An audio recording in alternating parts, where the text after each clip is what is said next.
Hello guys, this is C S Vikram Sirohi and welcome to my YouTube channel. आज की इस video में हम बात करेंगे provision about the independent director.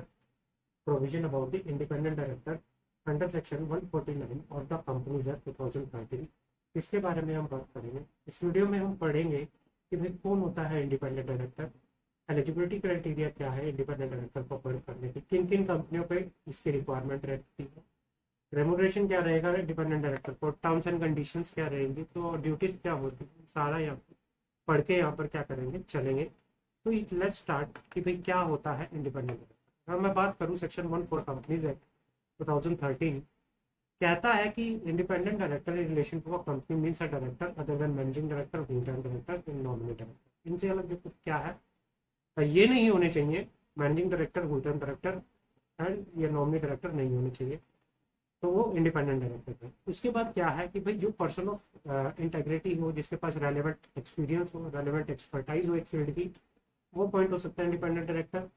अगर वो पॉइंट होने वाला है तो वो प्रमोटर नहीं होना चाहिए कंपनी में, उसकी होल्डिंग कंपनी में नहीं होना चाहिए, सब्सिडरी कंपनी में नहीं होना चाहिए, किसी एसोसिएट कंपनी में नहीं होना चाहिए, या फिर वो उन कंपनी के प्रमोटर का रिलेटिव नहीं होना चाहिए, तो वो अपॉइंट हो सकता है एज एन इंडिपेंडेंट डायरेक्टर। उसकी कोई पेक्यूनरी रिलेशनशिप नहीं होनी चाहिए कंपनी के साथ अदर देन रेमुनरेशन को छोड़ के, या फिर वो उसका कोई ट्रांजेक्शन नहीं होनी चाहिए 10% ऑफ द 10% और मोर ऑफ हिज इनकम और such higher amount has been prescribed in the proceeding to financial immediately financial year, या फिर करंट फाइनेंशियल ईयर में उसकी नहीं होनी चाहिए।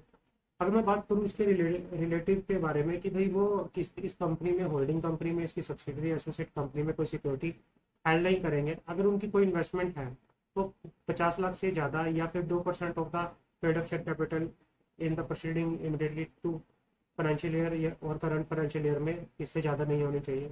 वो इंडेप्ट नहीं होने चाहिए कंपनी में, इसकी holding company, subsidiary company, associate company में, as such amount has been prescribed in the proceeding to financial year। या फिर वो क्या नहीं होने चाहिए, उन्होंने कोई गारंटी नहीं दी होनी चाहिए, या फिर कोई सिक्योरिटी नहीं दी होनी चाहिए in relation to the loan taken by any third person to the company. तो भाई वो नहीं देनी दी होनी चाहिए जिसका अमाउंट जो होगा 50 लाख से ज़्यादा नहीं होगा, मिनिमम 50 लाख से ज़्यादा नहीं होगा in the proceeding to proceeding financial years में।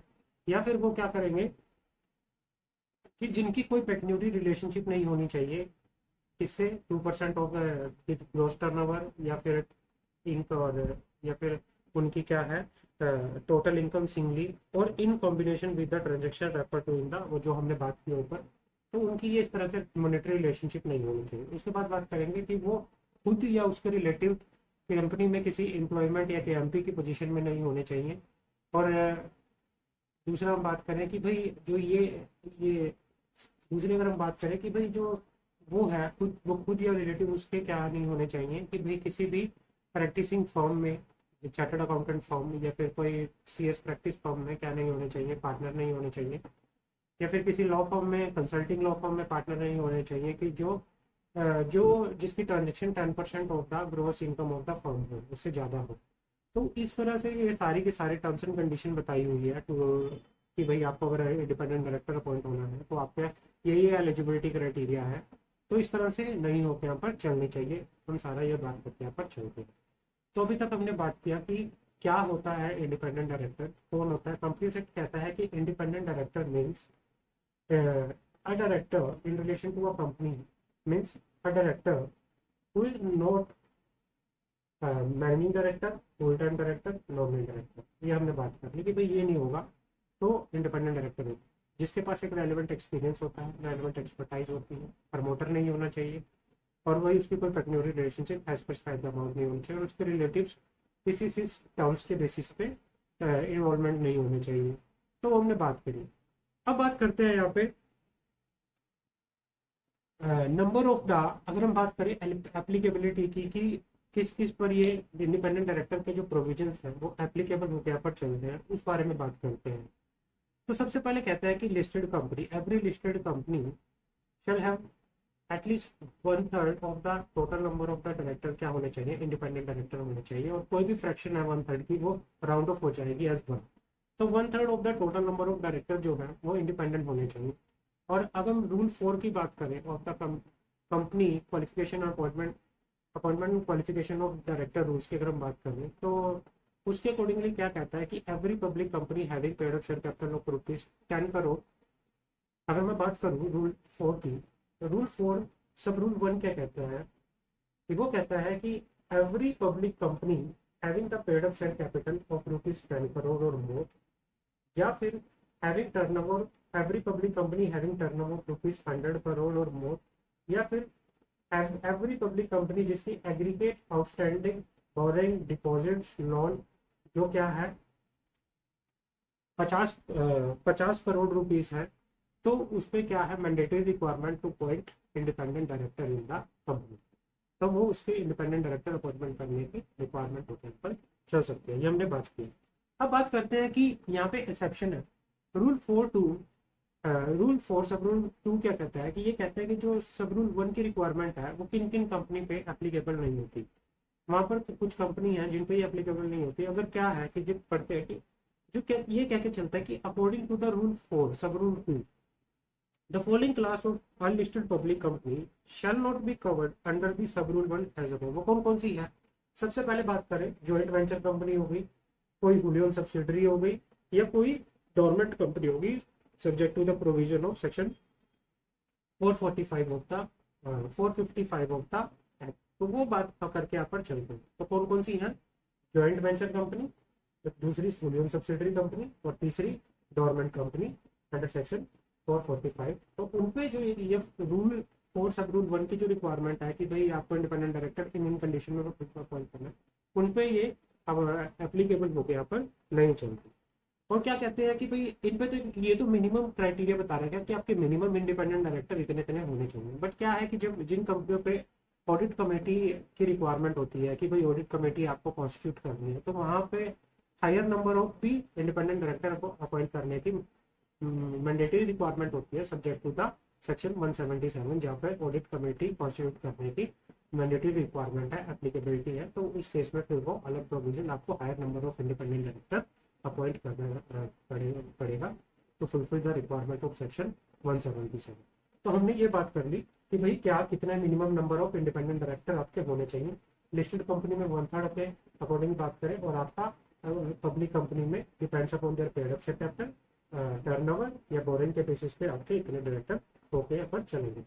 अब आगे कि भाई हाँ किसी कंपनी पे इंडिपेंडेंट डायरेक्टर अपॉइंट करने की मैंडेटरी रिक्वायरमेंट थी, उन्होंने किया, बट क्या हुआ कि वैकेंसी अराइज हो गई। तो वैकेंसी किस तरह से फिल हो गई कि अगर कोई भी इंटरमीडिएट वैकेंसी अराइज होती है तो वो क्या कितने दिनों के अंदर अंदर फिल हो जानी चाहिए? वो इमीडिएट नेक्स्ट बोर्ड मीटिंग या फिर 3 month from the date of such vacancy whichever is later, वो फिल होकर यहाँ पर चलेगी, हो जानी चाहिए subject to the provision of the this act.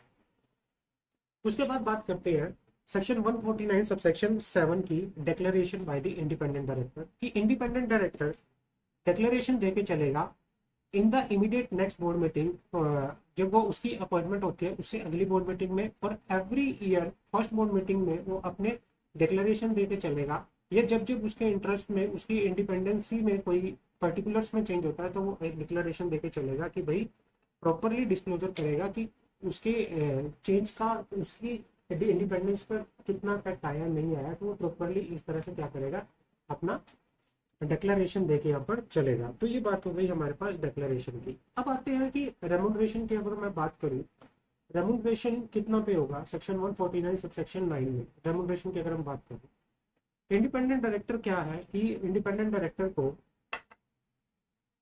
वो एंटाइटल टू रिसीव है सिटिंग फीस। मैं बात करूं कि जितनी भी बोर्ड मीटिंग अटेंड करेगा उसकी सिटिंग फीस या रिम्बर्समेंट ऑफ एक्सपेंसेस जिसके लगे हैं sitting fees attend board meeting attend करने के, वो लगेगा। और उसको प्रॉफिट कमीशन भी मिलेगी इन द प्रॉफिट। वो कितना होगा, depends upon the network section 197 और सेक्शन 198 के प्रोविजंस के अकॉर्डिंगली। अगर मैं बात करूं, अगर कंपनी में एमडी है, फुल टाइम डायरेक्टर है, तो ये मैनेजर है, तो 1% of the net profit of the company, in other case 3% of the net profit of the company, उसको क्या मिलेगा, रेम्यूनरेशन मिलके यहाँ पर चलेगा। तो ये बात करके यहाँ पर चलता है। अगर मैं बात करूँ उसकी ड्यूटीज क्या होती है, ड्यूटीज की अगर बात करूँ, इंडिपेंडेंट डायरेक्टर की ड्यूटीज क्या क्या रहेंगी वो बात करें। सबसे पहले तो वो क्या है कि वो अपने आप को ऑलवेज अपडेट रखेगा।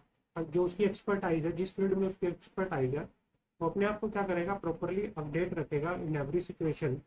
वो हर जितनी भी मीटिंग्स है वो हर मीटिंग्स को अटेंड करेगा, प्रॉपरली वर्क करेगा, प्रोफेशनल एटिकेट्स बना के रखेंगे, एथिकल बिहेवियर रखेंगे, proper adequate legal mechanism policy को यहाँ पे क्या करेगा, सेफगार्ड करेगा कि प्रॉपर यहाँ पे है।